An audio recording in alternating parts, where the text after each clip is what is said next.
Hey beauties, let's get into the festive holiday Christmas look. I'm starting with a bold red smoky eye to create that sultry vibe, and then I'm adding a gold shimmer on the lids for a little extra sparkle.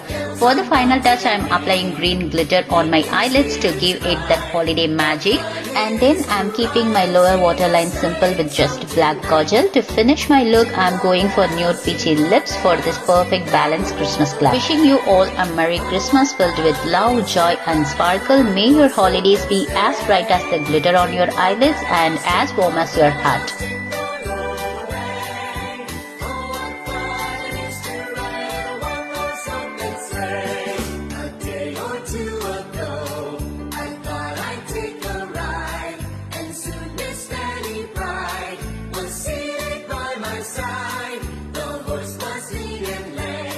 Misfortune was his luck.